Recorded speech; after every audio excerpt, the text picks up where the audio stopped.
Ah, thank goodness you're here. I, Sam Valentino, private toon detective, have some findings to share for you. To start off, you read the title right, in a sense, but usually people just lump the old Looney Tunes cartoons into one big batch. But back when they were being released, the beloved Warner Bros. Cartoons actually had two different series with different names and theme songs. But by the mid-1940s, it was just an artifact. There was the Looney Tunes, starting up in 1930, and the Merrie Melodies, beginning in 1931. Both their titles were a lampoon of Walt Disney's very popular silly symphonies.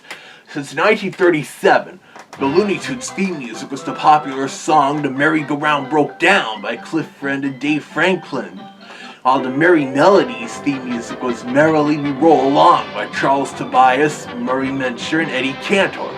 Both themes are adapted by the great Warner Bros. Cartoon composer Carl Stalling, where he uses the opening and closing themes in these cartoon series. And over the years, he came up with a bunch of different variations of each. But at the time, the Looney Tunes and Merrie Melodies series still had their original intentions.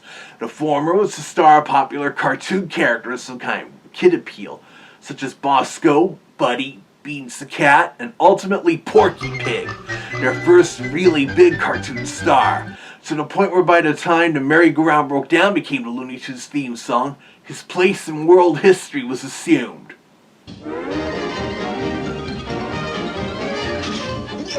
That's all, folks. Yeah, the ending theme used to be arranged kinda differently, while Merrie Melodies, on the other hand, mostly comprised of one-shots or testing grounds for kind of new characters, and for a long time they would be titled after and feature a popular Warner-owned song, as the original intent for these cartoons was to sample Warner's library of popular tunes they own. Even I Love to Sing Out was a famous example of this, directed by the great Tex Avery, who was the one to pretty much define the signature Warner Bros. Cartoon sense of humor. And these Merrie Melodies are definitely aimed more at adult moviegoers. Not R-rated adult themes, mind you, but back then movies are generally not designed to interest children. But the Looney Tunes series had stuff appealing to both kids and adults, very much like their Tiny Toon Adventures and Animaniacs later did. Also, Merrie Melodies switched to being made in color in 1935, while the Looney Tunes stayed in black and white until 1943. But by that point, there was virtually no difference between the two.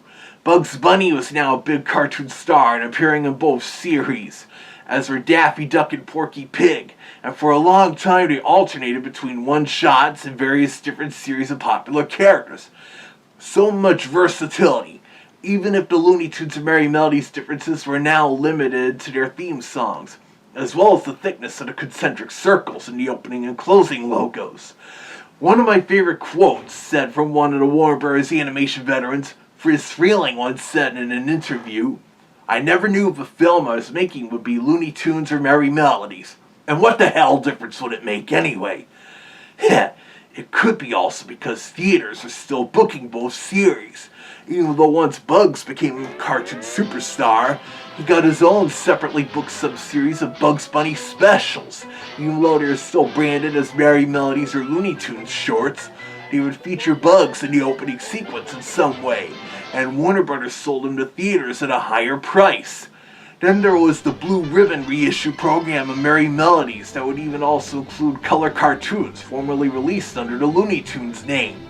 But generally, you could tell if a cartoon was originally a Looney Tunes short by the theme music. The pre-1956 reissued cartoons would still replace the Merry-Go-Round Broke Down opening theme with the full-length Merrily We Roll Along. But if the original cartoon had an instrumental closing arrangement of the Merry-Go-Round Broke Down, then that would be preserved.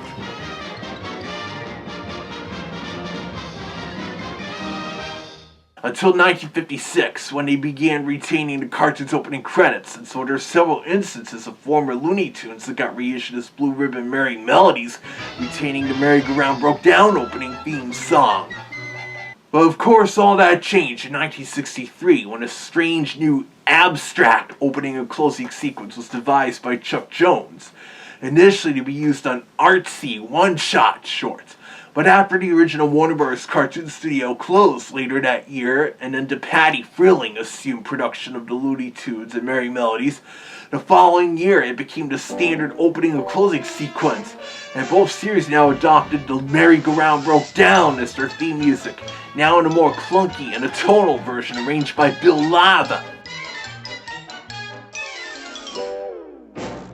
Yeah, when you saw that, you knew you were about to see one of those lame-brained Speedy Gonzales vs. Daffy Duck cartoons. Or worse, one of those Roadrunner shorts directed by Rudy Lariva at Format Films. But Bob McKimson got to direct a couple at DePatie Frilling. Then, of course, the Warner Bros. 7 Arts merger happened, and a precursor to the current Warner Bros. Discovery mess, with a new corporate logo. And even though the abstract logo sequences were revised to include that insignia, the Merry-Go-Round Broke Down theme stayed, but it now sounded more low budget in most cases. But now to get to the reason for the title of this video. After reopening in 1980, Warner Bros. Animation decided to start making new Looney Tunes shorts for special theatrical releases in 1987.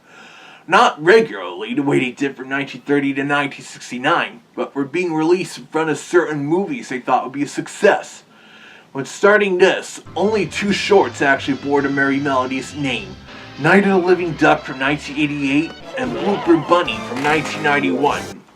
And of course they feature some variation of Merrily We Roll Along, while the Duck Source System, Box Office Bunny, and Invasion of the Bunny Snatchers were branded as Looney Tunes shorts and used the Merry-Go-Round Broke Down theme. These guys sure did their homework. But then starting in 1994, any new Looney Tunes shorts and most projects they released for the rest of the 90s and 2000s would just bear the Looney Tunes name and use the Merrily We Roll Along theme song. And the special shorts produced at Chuck Jones' studio up to the 2003 revival attempt for the Sanders Schwartz era, by which time they now had to reference the 3D WB Shield gimmick from Bugs Bunny's one 3D short, Lumberjack Rabbit. This is almost like the reversal of the 1964 to 69 Merrie Melodies shorts with the abstract logo sequences using the Merry-Go-Round Broke Down theme song. But the reason why was because at this time, Warner Brothers outright owned Merrily We Roll Along and could use it all they wanted without paying any rights. But they still had to pay royalties to the Cliff Friend and Dave Franklin estates to use the Merry-Go-Round Broke Down. You see, in addition to music publishing companies, the composers and their eventual estates are also titled to royalties. And as it may have been stated here before, music clearance rights can get pretty expensive. Warner Chappell Music owned 50%, and the composer's estates owned the other 50%. I know Warner also outright owned We're in the Money, as heard in several old Warner Bros. Cartoon shorts during moments of wealth or riches. We're in the money. We're in the money. But of course, the 90s Chuck Jones Productions Looney Tunes, along with 1995's Carrot Blanca and 2000's Little Go Beep, were pretty expensive to produce. With the latter, the late Richard Stone actually used a 42-piece orchestra to score it. There have been around 25 musicians in a typical Animaniacs scoring session to better replicate the sound of the mammoth orchestra Carl Stalling used to score the classic Looney Tunes and Merrie Melodies shorts. And as for the 2003 Looney Tunes, those were already pretty much being made by the television and direct-to-video unit that soon became the main Warner Bros. Animation studio, the successor to the old Termite Terrace.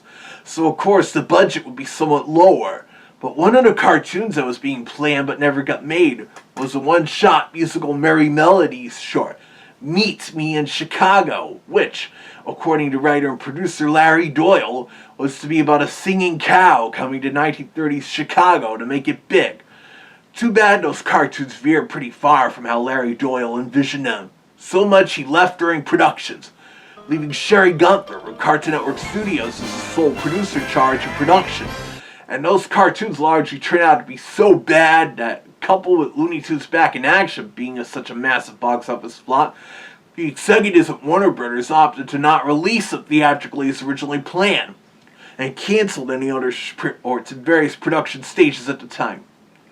I could see why executive producer Sanders Schwartz likely requested his name be taken off the credits, compared to any other projects the studio was doing at the time, whether they had Looney Tunes characters or not. And then in 2004, Warner Music Group ended up branching off from Time Warner as part of the fallout from the disastrous AOL Time Warner merger. Heh, it's starting to sound a little like what's going on with the current Warner Bros. Discovery merger. So now if Warner Brothers does anything with the Looney Tunes, they have to pay some kind of royalties. But I would imagine they'd be less expensive than the rights for using the merry-go-round broke down. But after a long time of not really doing anything with the beloved Warner Bros. Cartoon stars, 2011 brought us the Looney Tunes show animated sitcom that aired on Cartoon Network.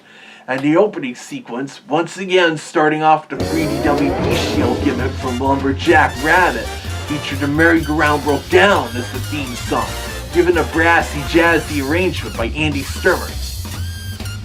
That did sound a little off, didn't it? Well, when it came to scoring the Looney Tunes show, Andy Sturmer was pretty much the new Bill Lava, with some really dissonant-sounding stuff. He also arranged a really atonal-sounding version of Merrily We Roll Along to kick off the Merrie Melodies music videos in the series.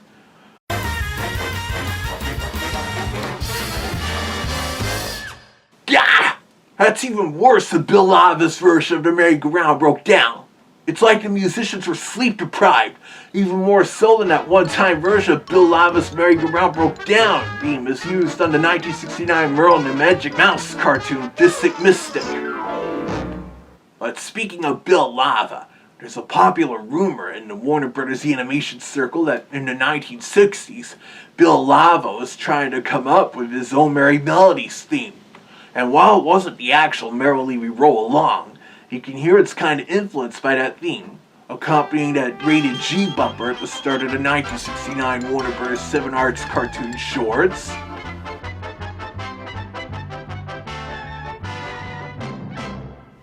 It's a lot more upbeat sounding, isn't it?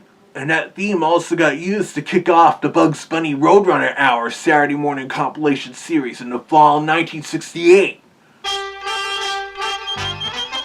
The Bugs Bunny Roadrunner Hour. Along with the syndicated The Merrie Melodies show, in 1972, that featured virtually all the 1960s non-Bugs Bunny or Roadrunner cartoons, including bringing the new 7 Arts era characters to television. A short alternate take on this theme was also used for cartoon title cards.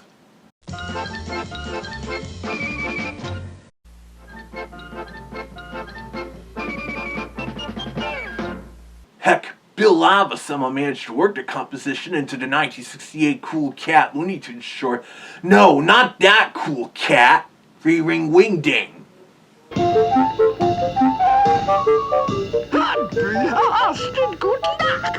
That Barney Tiger ran right to the circus! That was a pretty nice touch, I will say. But it would be interesting if that was intended to be Bill Lava's equivalent to Merrily We Roll Along. But because there was now no differences between the Looney Tunes and Merrie Melodies, and the opening and closing logos had been standardized, I could see why they just stuck with the merry-go-round broke down for both. Though I do remember before Carl Stallings' orchestrator and later successor Milt Franklin died, he had arranged a couple of different new takes on the full-length Merrily We Roll Along theme, meant to be used with a new opening sequence that would end up becoming the abstract logos, and as such they went unused. I'm not sure if he had planned to also do this with the merry-go-round broke down for the Looney Tunes, or just have Merrily We Roll Along be the theme for both series like in the 90s and 2000s. That could partly explain why after Bill Lava came into the picture and they devised the new logo sequences, they just used the merry-go-round broke down for both. As the first short to use them, Chuck Jones's Now Hear This was indeed in the Looney Tunes series. And so there you have it. That's the reason why in the 1990s and 2000s, Warner Brothers was using the former Merrie Melodies theme song, Merrily We Roll Along, for cartoons carrying the Looney Tunes name. At the time, they still had to pay royalties for the merry-go-round broke down, but not for the other one. But then of course things changed after Warner Music Group branched off from the rest of Warner Brothers, and so I'd assume they can often have minimal fuss paying the royalties for both songs, especially since new Looney Tunes also used the Merry-Go-Round Broke Down for its theme song. And then the Looney Tunes Cartoons Revival series on HBO Max had Carl Johnson and Joshua Mosier coming up with some different shortened arrangements of both theme songs used alternatively for each short. It's kind of a fun musical throwback to the old shorts. There was even one Crumb and Get It made fun of the 1960s era of Looney Tunes, to the point where they even rearranged the atonal Bill Lava version of the Merry-Go-Round Broke Down.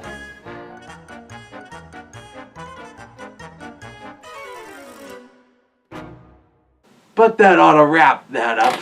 Also, regarding all this Looney talk, this week, Warner Archive released the first volume of the Looney Tunes Collector's Vault on Blu-ray. I highly recommend it, especially since it's got some fun Warner Bros. Cartoons featuring foxes. Even Tex Avery's A Fox and Hounds from 1940 got a much-needed upgrade. But shameless plugs aside, keep watching this channel for any more of my findings or information, or anything else from my buddy Zach Wolf and his Toon Pals.